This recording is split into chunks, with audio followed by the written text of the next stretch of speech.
welcome to our call analyzing Maha, influencers shaping RFK Jr.'s health and human services agenda.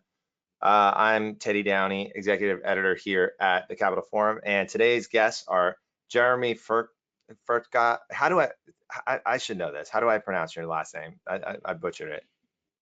Oh, it's a tough one, Teddy. No worries. Furchtgott. Furchtgott. And Riley Kruse of Barron Public Affairs. We're talking about Maha today. And thank you so much for being here, guys. Thanks for having us. So I think, well, maybe you can start out by telling us, just giving us a little background on the two things that you have out recently, the influencer analytics, the methodology. I think it's just so compelling and so rigorous the way that you do that. Maybe you can explain for our audience, not all of them may be familiar with what you do, but with the methodology, and then we can get into the conclusions. And then I also want to rope in the latest report that you guys did as well. Terrific. Thanks, Teddy. I'll dive in with just a brief explanation of influencer analytics. The basic concept behind influencer analytics is that policymakers do not operate in a vacuum. They operate in an information environment. People write things, people post things on social media, and we developed influencer analytics to provide customers with a rigorous and a quantifiable way of identifying who actually verifiably is important in this information environment. There's a lot of speculation in DC. There are a lot of people who like to talk about some, just the latest chit chat, and I spoke to so-and-so who said such and such. There's a lot of that in DC. In many ways, that kind of qualitative anecdotal is the main currency of DC, and this is designed to be very different. This is it's all quantifiable, it's robust, it's rigorous, and the goal is to provide a metric of who matters in the public policy debate. And you're going through, insane amounts of references, social media, papers, you name it, just an incredible amount of documents and material to parse that, right? To get to the bottom of that. Yes, that's exactly right. So to figure out who really matters, we look at any public material coming out of government agencies or key officials. So they could be reports, speeches, op-eds, a lot of social media content. In this administration, it's of course X, but also Truth Social. And we look at any instance of an information being mentioned by a government official or agency. So it could be that outside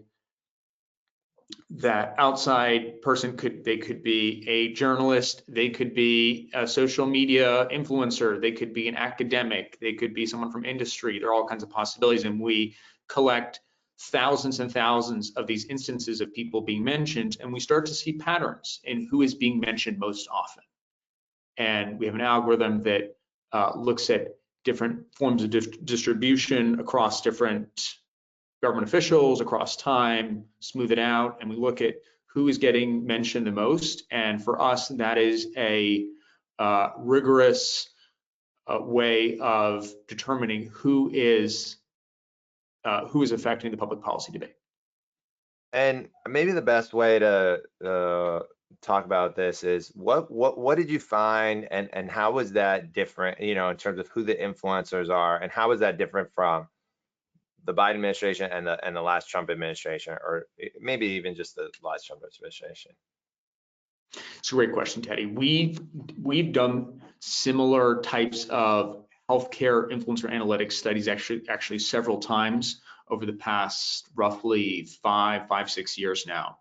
And previously, what we tended to find was the following. We tended to find that the people who had the greatest measurable influence were people who were either academics or who had some kind of formal healthcare training.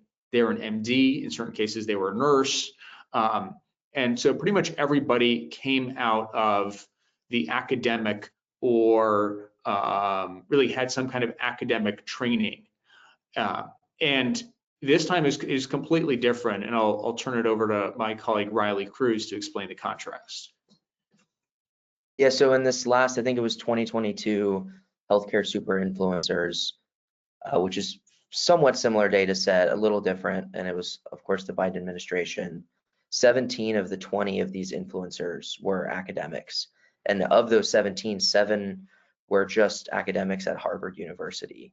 And so the contrast could not be stronger to these RFK influencers who are either social media influencers. You have Tucker Carlson, you have Russell Brand, all people from all over the place, from Hollywood, from social media. And another thing to point out is that none of these people have any previous government experience, which is also a sharp contrast to our past influencer analytics work, where you'll see a lot of academics who had previously served in government. And Teddy, the archetype that I like to point to is Scott Gottlieb, who for many years was really the leading Republican super influencer on healthcare policy. He was writing op-eds in the Wall Street Journal, had really stellar credentials in terms of government experience, as well as academic and really medical training. And the information environment has shifted just dramatically from circa 2019, 2020, when really the archetype of a super influencer on healthcare was someone like Scott Gottlieb. And what else can you tell us about these people? How do you, from what you gather, and how do they engage in the information ecosystem? What is the approach to, if you're a lobbyist or you're a public interest advocate, if you're someone who wants to either just figure out how they're going to make their decisions or influence their decisions, can you tell us more a little bit about that information ecosystem that they're involved in? I think you point out the difference between new media, mainstream media in your reports. Maybe get a little bit into that as well. That'd be great. So the key thing here is to understand that Maha is not a monolith. There are different schools of thought within Maha. And our data shows this. And I think it's worth taking a few minutes to explain what are the different major factions within Maha. Because if we understand some of these different schools of thought within Maha, we understand the interaction between them, then what's happening, I think, makes a lot more sense. And I want to use a term here that, Teddy, I think you think about a lot, which is competition. There's competition within Maha, and there are two main schools of thought and various sub-schools of thought and adjacent ones as well. But the two main schools of thought are as follows. So one is that the biggest challenge that America faces from a health point of view is processed food. It's one school of thought. The other school of thought is that the biggest challenge is some version of big pharma or vaccines, or that intersection of pharma and vaccines and the medical establishment. Now, many people will say, well, they're both a problem. We need to reform the food industry and we need to reform the pharmaceutical industry. But when we really take a close look at the viewpoints of the top RFK Jr. influencers, we see that most of them actually are focused on either food or pharma. And it's pretty close to a 50-50 split in the top influencers that we found. Slightly more are focused on pharma than on food, but it's pretty close. And that tug of war between a focus on big food and a focus on big pharma, we think is really the most important thing about Maha to understand right now. Now, it's possible that the administration they'll do everything They'll go after the vaccine manufacturers the way some people are calling for, and they will go after processed food manufacturers as well as, upstream agriculture as well. And it's possible that it'll be a kind of 10 out of 10 attack on everybody. But usually the way things work is that certain things get prioritized over others. And as a result, from our vantage point, a really important policy question with just dramatic consequences for the private sector is which of these potential targets is actually going to get prioritized over the others? Is it really going to be a big attack on big pharma? Is it really going to be a focus on food and ag?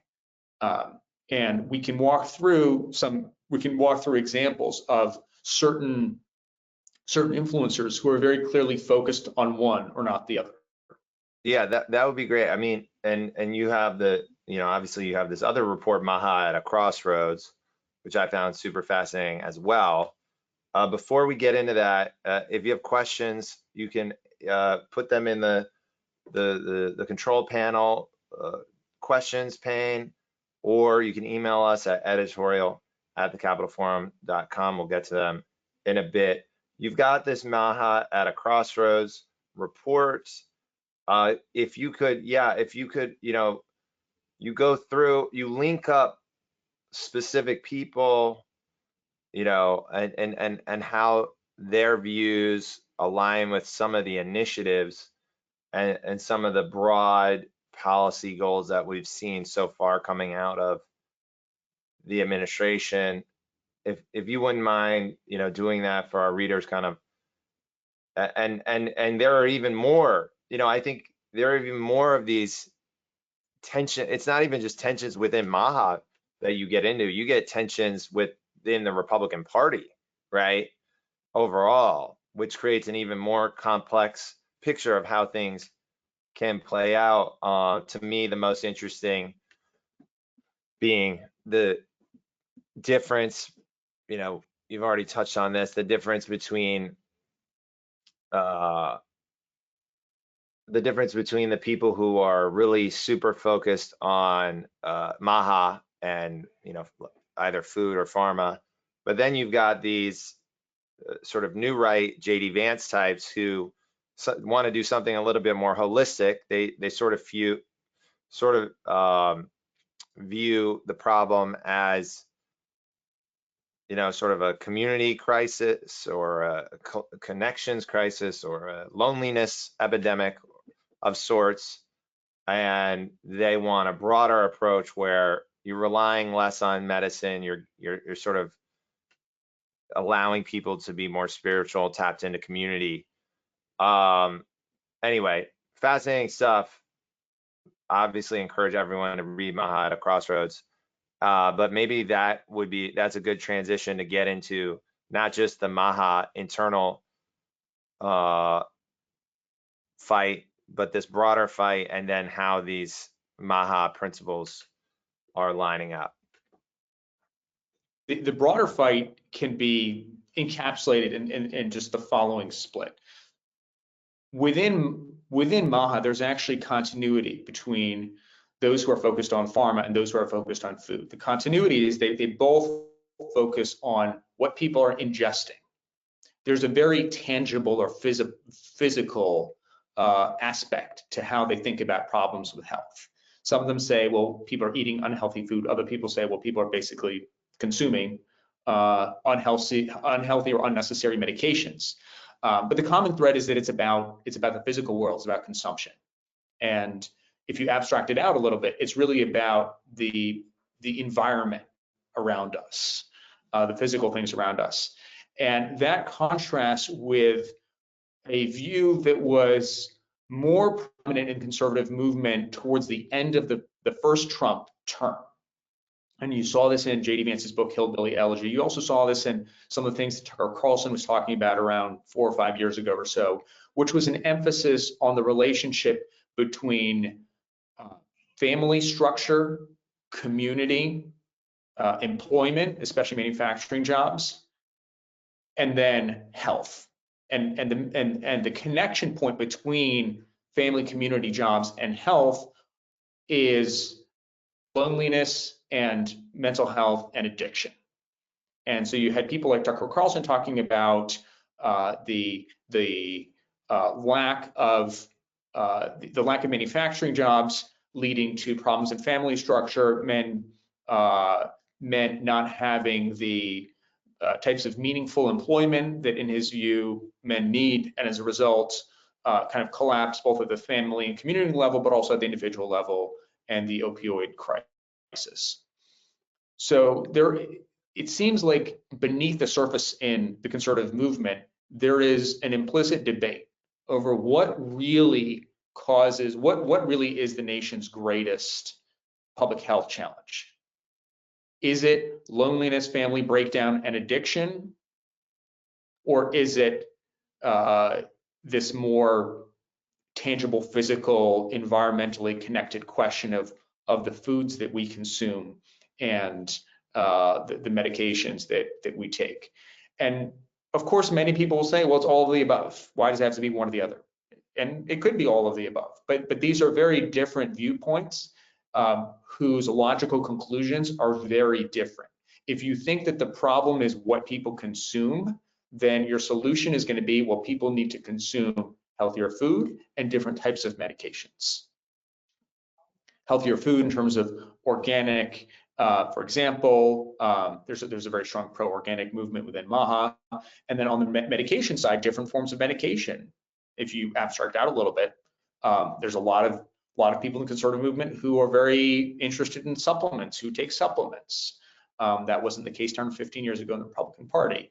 I mean, there's even interest in psychedelics and the medicinal values of psychedelics, which you didn't really have not that long ago in the Republican Party. And that's connected to this theory that if what's wrong with America is what people consume, then the solution is that we need people to consume things that are better and different. Whereas if you take what we call the hillbilly elegy view, then the solution is going to have to do with employment, manufacturing jobs, family formation, and community. And the Maha report, just to be clear, is different from influencer analytics in that you went out and talked to a lot of leaders in Republican policy circles to better understand all this tension. And so I can't stress enough, these are two very close to the Capitol Forum view of what a rigorous review of policy would look like. You really closely understand the people, and then you go to those people and you talk to them about the key policy concerns and how the things that motivate them are potentially at odds. You break up this tension in the Republican Party into a bunch of different factions. You've got America First, the bro right, disaffected progressives and independents, free market conservatives and libertarians, homesteaders and crunchy cons. I love that you get in the report, get into how there are these hippie conservatives doing, who, like care about, organic foods or, getting into nature and things like that. You've got MAGA, Maha moms, New Right, techno-optimism and silicon conservatives, like you were just talking about, the people that might want to try new drug treatments to fix problems, and then vaccine warriors. What I would love to do is, at least for some of the leaders within Maha or within the Trump administration who are in charge, what are, you mentioned pharma and big food. Maybe we can start with those. What are some of the policies or the goals that you've seen thrown out by these, not thrown out, presented, put out there by these leaders that come from their, their beliefs and that affect competition in markets, whether it's cracking down on big pharma or big food, and then we can go from there. Would be great. Well, Teddy, I think there's another big tension within these tribes of Maha and maybe within the right more broadly as well right now, and that is between less regulation and more regulation, where you have the White House often talking about cutting regulations, laying off a lot of federal workers, and then RFK's Maha agenda, which is going to require a lot more regulation. And so when you have these policy proposals like regulating food dyes, labeling on packages, on food packaging, that's going to require a lot more regulation, probably a lot more staff at FDA and USDA and other agencies. And so I think that seems to be a big kind of tension within the Trump administration right now, and probably within the different agencies, USDA, EPA, and HHS. And I think that probably applies to pharma as well, where you have some people, especially Silicon Valley world people, wanting to cut a lot of staff at FDA and make the drug approval process easier, versus a lot of the people probably closer to RFK who would actually like to see the drug approval process be harder and more challenging and more rigorous. And we've got some questions from the audience. Maybe I'll start with some of these. They kind of get into some of these specific policy proposals. We got one question here. Who is leading the new NIH FDA Joint Research Initiative, the Nutrition Regulatory Science Program, and what is on their agenda? I don't know if you've looked at that specifically, but that's our first question. If you haven't, we can just quickly move on. I do not know off the top of my head. Okay, let's go to Maha, or seed oils. That is something you hear a lot from Maha. Have there been proposals? Did that come up? Seed oils come up in your conversations interviewing these folks when it comes to the Maha priorities? So we actually did a precursor study to this report in 2023, looking at specifically new right and populist conservative views on healthcare, and this was July 2023. And even then, we were really starting to hear people talk about seed oils and some of the other ingredients in food products. And so I would say yes, definitely came up in a lot of the conversations. I haven't seen any tangible policy proposals introduced from HHS or USDA right now, but I do think it's definitely on the radar, and it's been in the conversation on the right now for 2 or 3 years. Teddy, the seed oils example is a great one. As Riley mentioned, it's been around for a few years now. And if you take a closer look at how Maha has gotten to where it is right now, seed oils plays a very important role, because going back a few years, you had, especially on social media, you had various new theories of nutrition, or non-mainstream theories of nutrition getting a lot of prominence. And so seed oils was one of them, and you have all these people now posting about how they're cooking, they're using beef tallow instead of seed oils, and it's a big thing. But in a way, my sense qualitatively, this is not based on the data, but this time it's just qualitative. I think that wave has peaked, and that there was a lot of novelty around the seed oils issue. I think a lot of people, the people who have moved away, the people who have started using beef tallow instead of seed oils, they're doing it. People just aren't talking about it as much anymore, just because it's lost its novelty a little bit. So I think if we were talking, say, a year ago or 2 years ago, that would have been one of the main things. There was, of course, a little bit of controversy a few months ago when one of the key lobbyists for the seed oils industry was appointed to an important position at USDA. So people are aware of it, but I think it's no longer the battle cry in a way that it was perhaps a year ago or so. We've got a couple other questions here. We've got our specific markets, I guess. Vaccines, that's big, been in the news lately. What's the tension there? Getting rid of all of them, just the COVID stuff. Your report gets into this. Would love to hear your thoughts on vaccines. So there's so much to say about vaccines. I'd like to highlight two things that happened on June 10th, so just a couple days ago, which highlight this tug of war. Dr. Mary Talley Bowden appeared on the Joe Rogan podcast. And the podcast was something like 2.5 hours, and a huge chunk of it was about vaccines. Maybe most of it was actually about vaccines. There were only a couple mentions of food. That same day, over on X, Alex Clark from Turning Point USA, which is one of the main MAGA organizations these days, is very active, tweeting about glyphosate and infant formula. So you have, on literally the same day, you've got two people in different parts of the Maha MAGA world talking about completely different things. Glyphosate, infant formula on one side, and vaccines on the other side.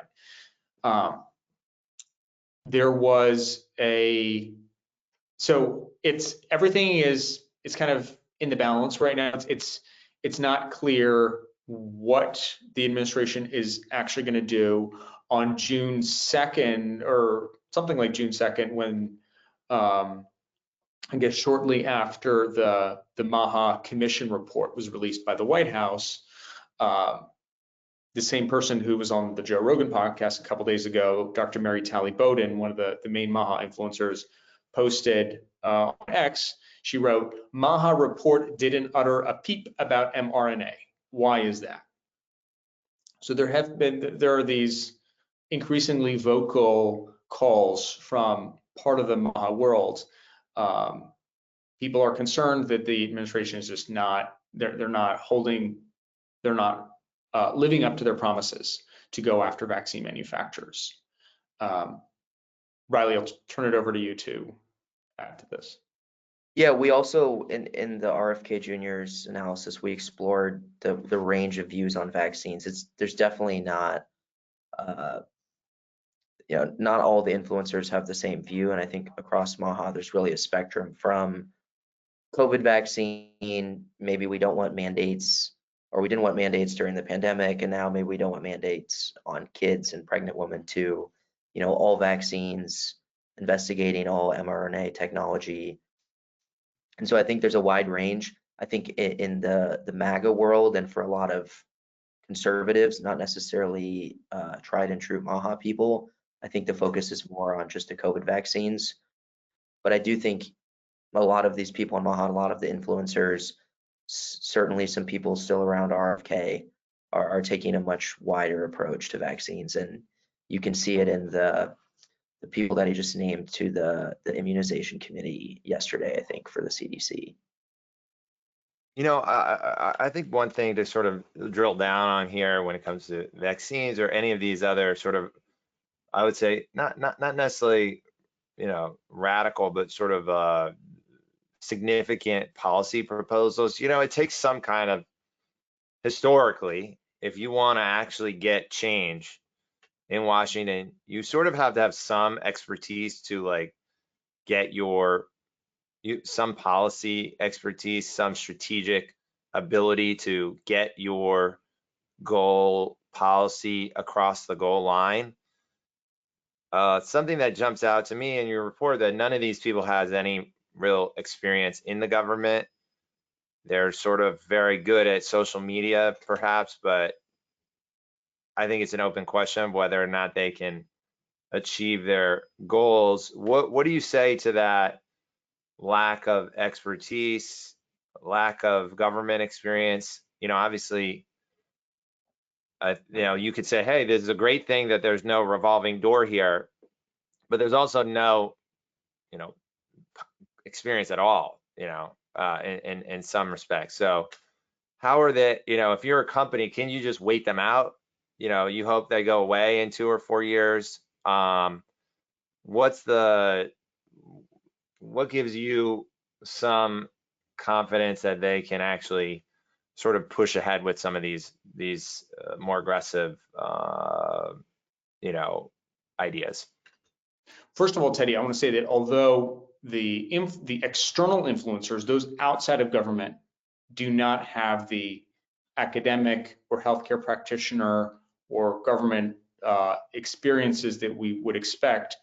Many of the people actually staffing HHS at a senior level, the political appointees have very impressive experience just based on people who I know and I've met. I mean, these are people who have impeccable expertise.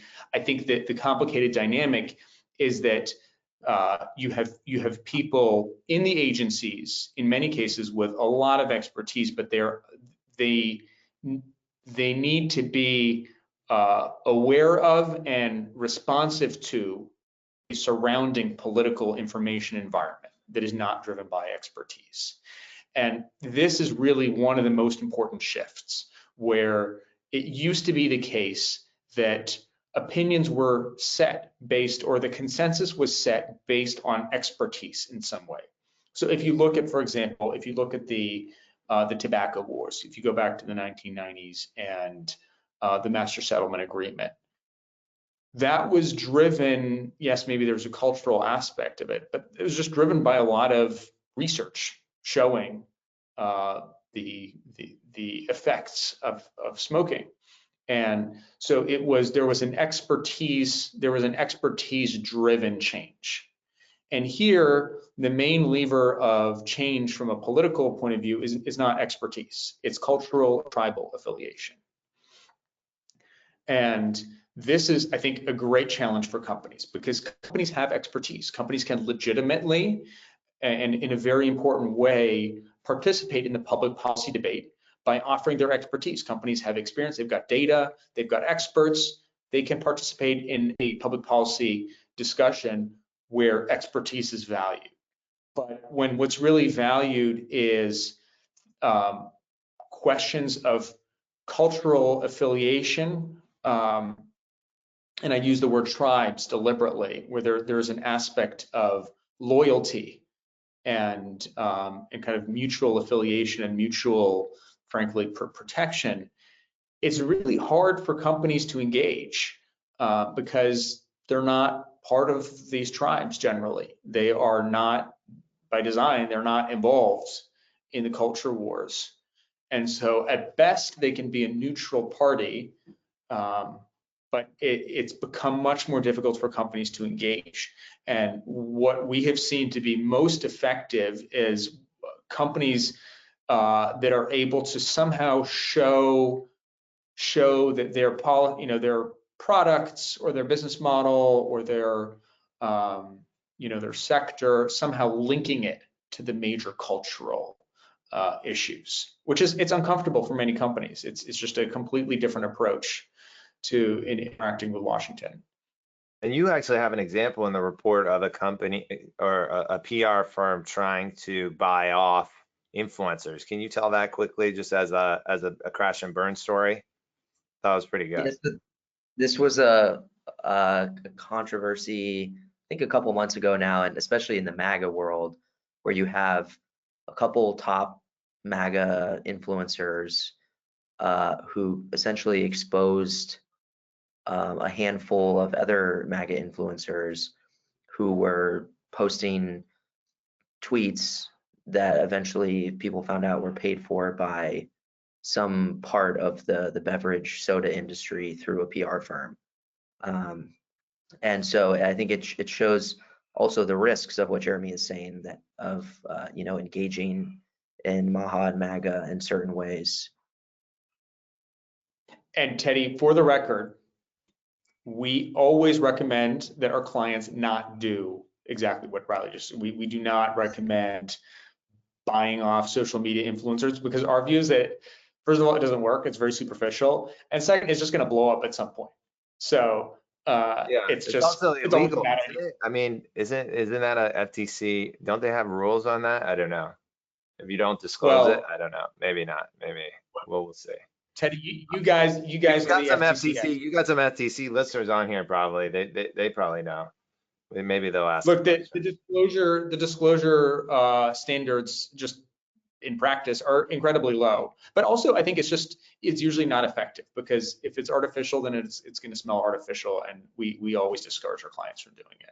But some companies are doing it. it's either illegal or it doesn't work. You know, those are good reasons not to do it. Yeah. I got some other questions here. I want to make sure we get to them. Maha, we've got three, I think some illicit drug, sort of, sin industry stuff, alcohol, marijuana, hemp, THC. You mentioned psychedelics. What's the Maha view on all this stuff? I imagine there's a lot of tension across the board on all these. We can go one at a time. You can do it all together, however you guys want to tackle that. I would love to at some point actually quantitatively measure views and all the different, frowned upon or illicit substances. We've not done that, but I can give you just a qualitative impression, which I think is reasonably accurate. One is that tobacco's made a comeback. This administration is very pro-tobacco, and Teddy, and all the different things that you listed there, you did not actually list tobacco. I didn't. It wasn't on the question list. Yeah, there you go. Maybe it could have been. So I think tobacco is a very interesting one to talk about. The second is I think that the pro-marijuana constituency in the Republican Party it's not particularly influential at this point. I think that the pro-psychedelic constituency, it may be very small, but I think it's highly influential. When we look at the different constituents of the conservative movement, we break it out into 9 major, we call them tribes. And one of the tribes that we point to is Silicon Valley conservatives. We call them Siliconservatives, Silicon Valley. And in that tribe, there's a lot of openness. There's a lot of openness to psychedelics, I think more than marijuana.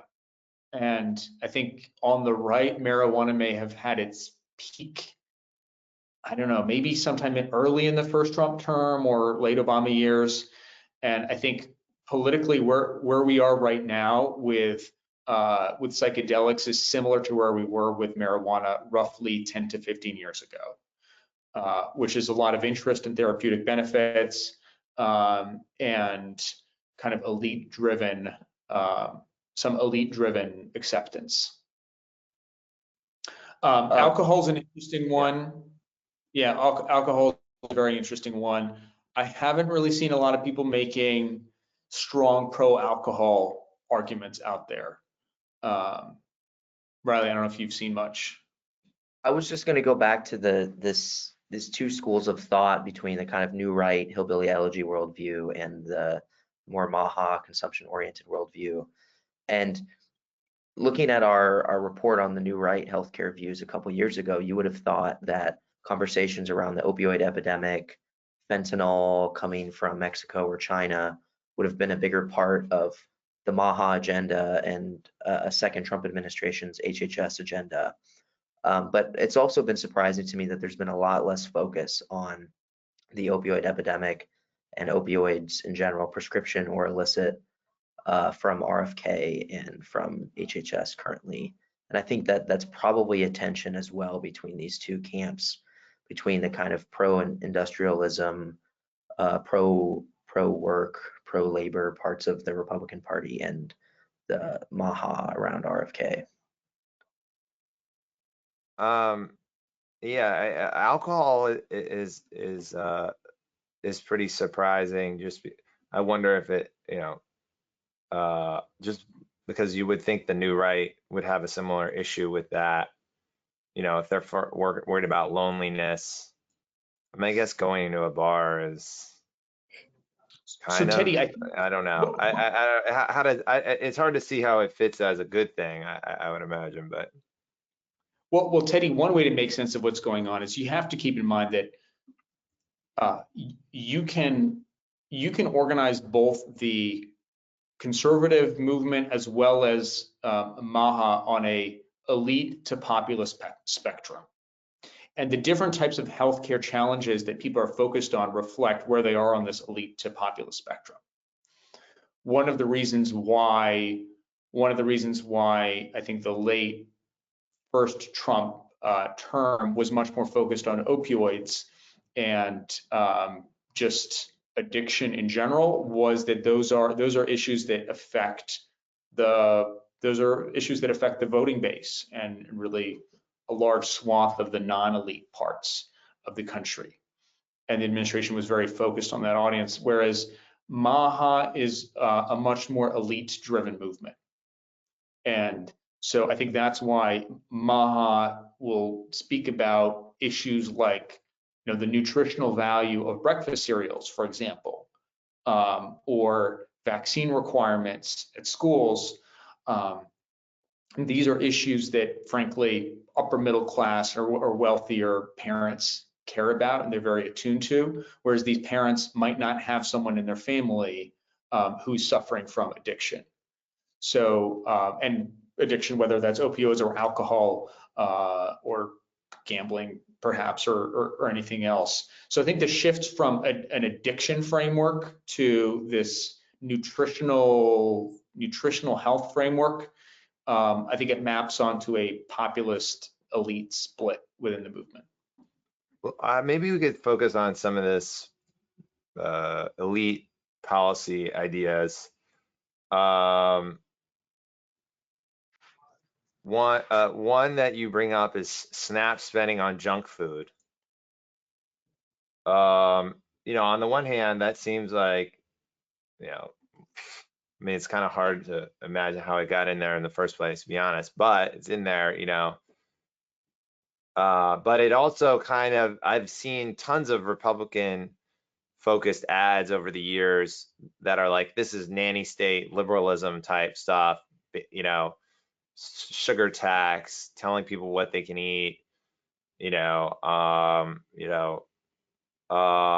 but so where do you see that?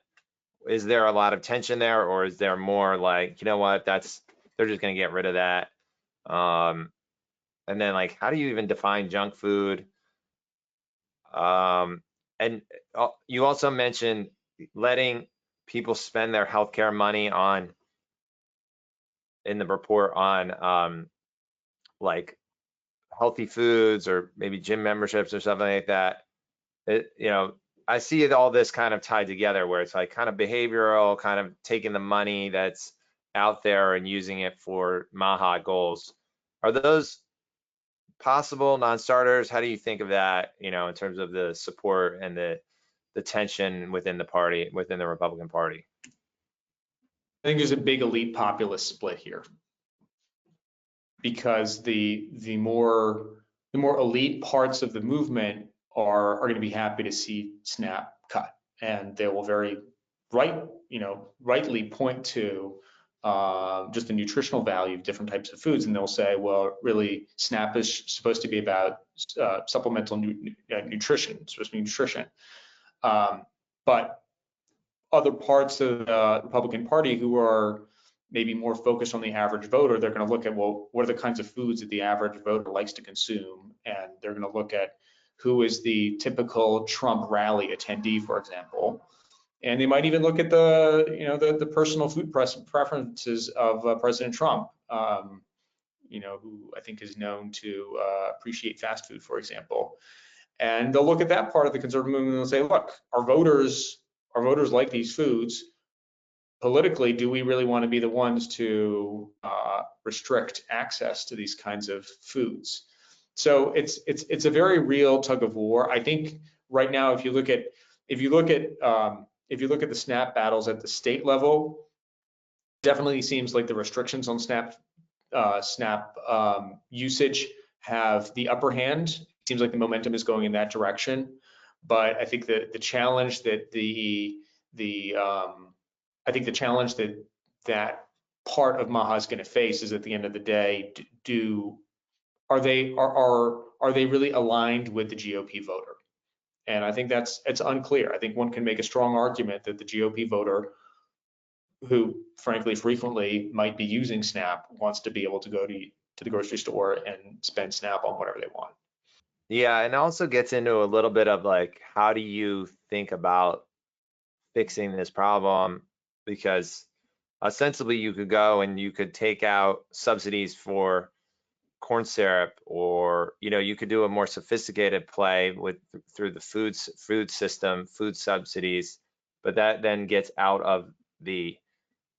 you further afield. I mean, even SNAP is kind of not within Maha's jurisdiction, right? Like that's like a congressional play.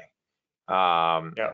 So, and there's not a lot of Maha senators running around, I don't think, unless you guys tell me that that's wrong, which you're welcome to do. But well, we could stay on that for a long time, but we got a couple other questions here that I'd love to get to. Pharma and pharma ad spending, or any other pharma policies. I know you two think a lot about PBMs. We've sort of covered the antitrust side of the PBM fight, which is a lot of litigation against PBMs for their role, market power. What you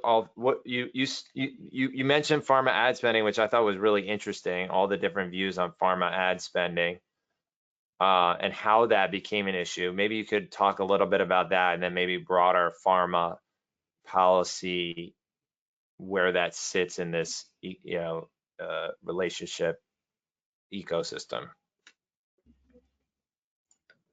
Well, I would say, like we mentioned in the RFK influencers brief, is the influencers tend to be a leading indicator of where policy making is going to go. And for every single one of these influencers, the pharma advertising and some sort of restrictions, and RFK himself, have been talked about for years. And so I think if you're trying to forecast those policy proposals, looking at these influencers and seeing the fierce criticism of the direct-to-consumer ads, I think it's likely that there's going to be some sort of regulation of these ads in the near future. Teddy, I think it's also important to keep in mind that the administration is also eager to go after the media industry. So going after DTC pharma ad spending not only can be an anti-pharma move, but it's also an anti-big media play. So I think that the politics kind of align there in the direction of a higher likelihood of some kind of restriction on DTC. I think the PBM issue. Actually, can I say on that real second? I thought it was really fascinating how you mentioned that the influencers, the thing that activates like the right, it actually is even more sophisticated than just not liking the media. It's actually believing, and I look, as someone who runs a media company, if you do, I think there are conflict of interest issues if you're taking a ton of money from one specific advertiser. They are concerned at a profound level with how much money pharma ads make up for media companies, and they think it affects their content.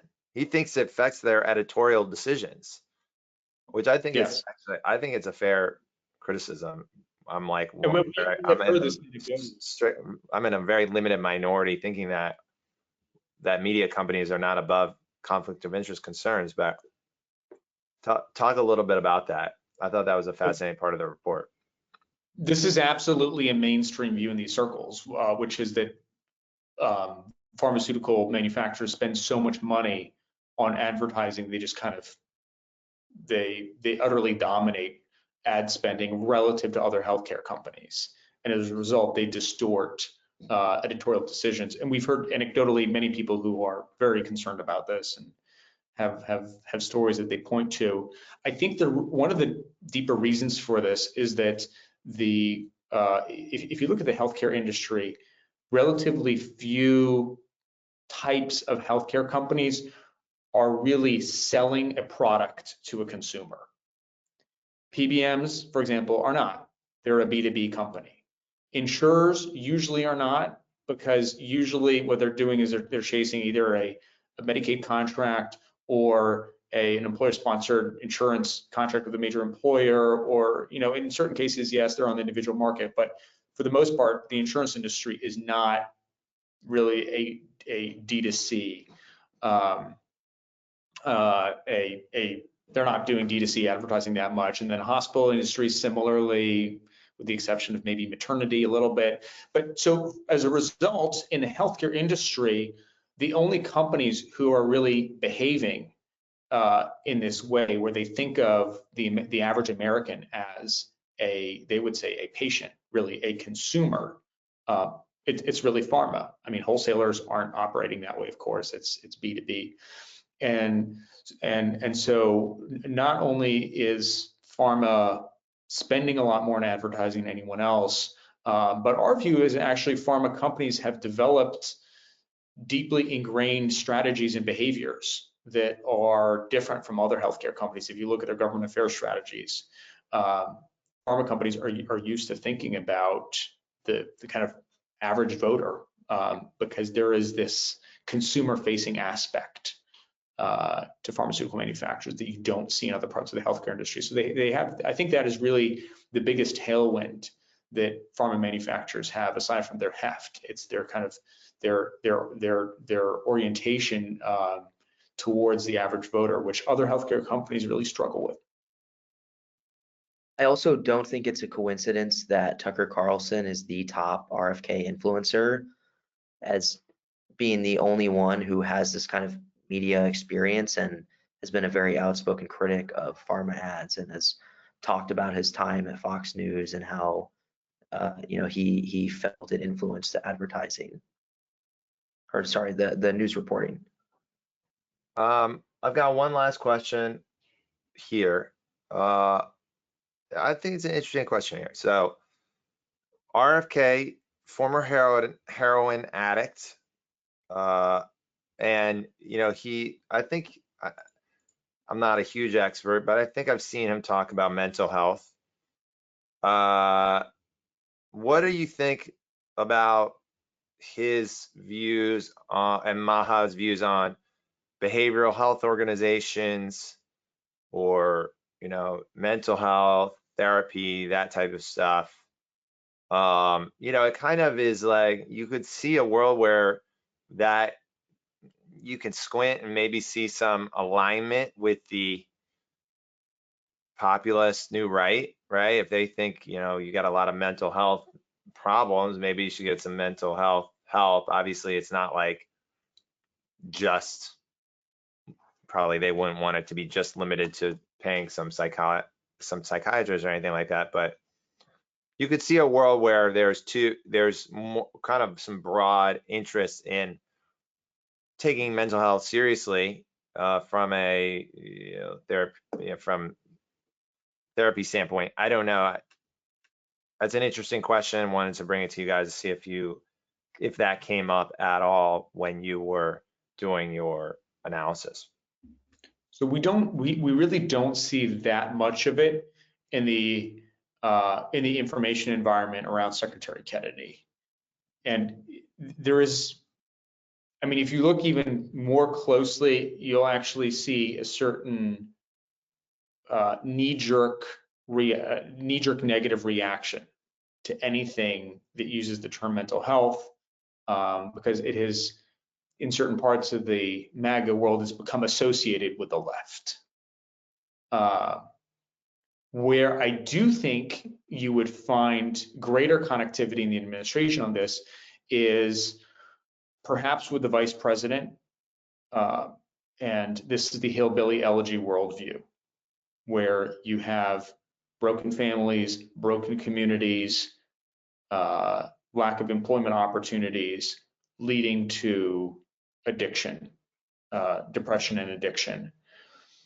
So if someone were really trying to identify opportunities, trying to figure out, well, where in the administration is the most likely home, I don't think it would be the Maha core, which is much more focused on food or vaccines. I think it's going to be it would be the hillbilly elegy oriented parts of the administration. And so off the top of my head, it's of course the vice president, but then you've got some key people in the White House who who come out of similar new right offices, national conservative offices on the Hill, former Rubio staffers, for example, might have a similar orientation to the vice president on that. And I have a last question. I know you guys got to go, but last question here. This is me. Something that came up in my reading your report, which was you mentioned hippie conservatives or granola conservatives or crunchy conservatives. I'm reading this report and some of the stuff about the new right, concerns about loneliness. You know, that is a very frequent topic of conversation. Not that I'm an expert on hippies, but I on a podcast I heard about a book called The Connection Cure. It's about social prescriptions and it seems like a hippie concept, but you know, again, I don't know the full extent of hippie, medicine historically, but where a doctor would basically say, hey, oh, you've got stress, you've got depression, instead of just giving you a pill, they might give you a pill, but they would also give you a prescription to go join, they find out you like cycling, go join the local cycling group, right? That's your prescription. Like you got to go do that, sign up and go do that. It's kind of out of left field, but are there any, that I could see that alignment too, where you're like, okay, you've got not normal, there's aversion to pharma, you've got this interest in other solutions. Is there anything like that kind of like rethinking, reimagining of like how your relationship with your doctor and you, or the types of solutions to your loneliness as tapping back into community or stuff like that? Or does it, and we obviously cover technology a lot, banning cell phones in schools, that type of thing, banning, or whatever, putting more, being more aggressive about, social media enforcement and regulation. Obviously, famously, Zuckerberg said that people only have 3 friends and they should rely on AI bots. That doesn't seem like something that would resonate with the Maha or the new right. What's your kind of take on this, these sort of like outside the pharma solution to loneliness or whatever, and how does that come up? Like how does that come up in this ecosystem? No, definitely it's huge. And just on the point about tech and screen addiction and loneliness, there's a reason why one of the major sections of the Maha Commission report the White House released a couple weeks ago was a section on tech. So absolutely, the tech health nexus is huge. A lot of concern about negative health consequences of tech. In terms of loneliness and the role of doctors, it's a very big topic, especially on questions of what type of spending should be eligible for HSAs. And there's a lot of interest in expanding the parameters of HSAs to include things like what you described, things like a gym membership, and having doctors provide, doctors have to provide some kind of, you use the word prescription, but it wouldn't have to be literally a prescription, some kind of letter of medical necessity. And it's about having policymaking reflect a broader concept of what health is, so that health is not just what conservatives conventionally used to say, which is conservatives used to say the doctor-patient relationship. Go to the doctor prescribes you medication, you take the medication, that is health. And that previously was the view, and now the view is much more expansive. And the ideal nowadays, I think, in the Maha worldview is not that there's a doctor-patient relationship, because that assumes that everybody's a patient, assumes everybody's sick. The ideal is that you're healthy. You've got, you're engaging in activities. Teddy, as a cyclist myself, I love your example. You're engaging in activities like, your local cycling club, and federal policy recognizes that and supports that as something that is basically healthcare spending. So there's a lot of interest. I think they're trying to, they're working out the mechanics, whether it's going to just be through HSAs or through other mechanisms. So there's a lot of there's a lot of interest in that, and this reopening of the concept of what is health is it's much deeper than just a technical question of what should be allowable for HSA spending. It really goes back, I would argue, hundreds or possibly even thousands of years. If you go back to biblical concepts of health and different concepts of health in ancient societies, you have a similar debate occurring. Is health really about behaviors, or is health about a magic potion? So we're reopening these very ancient debates about what makes us healthy, and the view that our behavior makes us healthy is gaining ascendancy and is going to have massive consequences for industry. Well, I think it's super interesting. The idea that, you just take a pill, for loneliness never really strikes me as getting to the core of the problem.